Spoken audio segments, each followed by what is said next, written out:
ಚಿತ್ರರಂಗಕ್ಕೆ ನನ್ನ ಬಾಲ್ಯದ ಕನಸು. ನಾವೆಲ್ಲ ಡಾಕ್ಟರ್ ರಾಜ್ಕುಮಾರ್ ಅವರ ಅಭಿಮಾನಿಗಳು. ನಾವು ದಿನ ಪೂಜೆ ಮಾಡೋ ದೇವರುಗಳಲ್ಲಿ ನೆನೆಸ್ಕೊಳ್ತಾರೆ. ಅವ್ರದ್ದೊಂದು ಮೋಟಿವೇಶನ್ ನಮಗೆ ಡಾಕ್ಟರ್ ರಾಜ್ಕುಮಾರೇ ನಮಗೆ ಮೋಟಿವೇಶನು. ಅದು ಆ ಕಾಲನೇ ಬೇಗ.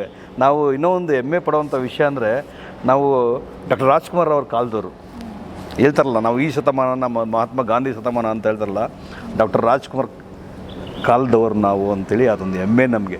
ಅವ್ರನ್ನ ಜೀವಂತ ಸ್ಪರ್ಶ ಮಾಡಿದ್ದೀವಿ, ಅವ್ರನ್ನ ಮುಟ್ಟಿದ್ದೇನೆ. ಅದು ಒಂಥರ ಚಿಕ್ಕ ವಯಸ್ಸಿಂದ ಸಿನಿಮಾಗಳು ನೋಡ್ಕೊಂಡು ಬೆಳೆದ್ರು. ನಾನು ಯಾವತ್ತ ಆ್ಯಕ್ಟ್ರ್ ಆಗಬೇಕಲ್ಲ ಅಂತಲೇ ಆಸೆ ಇತ್ತು. ಕಾಲ ಕೂಡಿ ಬರಲಿಲ್ಲ. ಕಿಂಗ್ ಆಗಲ್ಲ, ಕಿಂಗ್ ಮೇಕರ್ ಆಗಿದ್ದೀನಿ ಈಗ. I enjoying.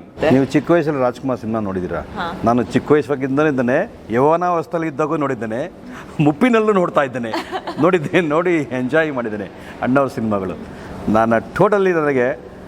ನಾನು ದಿನ ನನ್ನ ತಂದೆ ತಾಯಿನ, ನಮ್ಮ ಕುಲದೇವ್ರನ್ನ ಬಿಟ್ಟು ಮತ್ತು ನನ್ನ ಅಣ್ಣವ್ರನ್ನ ನೆನೆಸ್ಕೊಳ್ತೀನಿ ಎವ್ರಿ ಡೇ. ಯಾಕೆಂದರೆ ನಾನು ಯಾವುದಾನ ಉತ್ತುಂಗ ಶಿಖರಕ್ಕೆ ಏರಿದಾಗ ನನಗೆ ಅವ್ರನ್ನ ನೆನೆಸ್ಕೊಂಡ್ರೆ ಎಲ್ಲ ಇಳ್ದೋಗ್ಬಿಡ್ತದೆ. ನನಗೆ ಅಷ್ಟು ಇನ್ಸ್ಪಿರೇಷನ್ ನನ್ನ ಲೈಫಲ್ಲಿ ಡಾಕ್ಟರ್ ರಾಜ್ಕುಮಾರ್ ಅವರು. ನಮ್ಮ ಕನ್ನಡ ಫೇಸ್ಬುಕ್ ಪೇಜ್ನ ಲೈಕ್ ಮಾಡಿ, ಯೂಟ್ಯೂಬ್ ಚಾನೆಲ್ನ ಸಬ್ಸ್ಕ್ರೈಬ್ ಮಾಡಿ. For more updates click on the bell icon. ನಮ್ಮ ಕನ್ನಡ ಡಿಜಿಟಲ್ ಮೀಡಿಯಾ.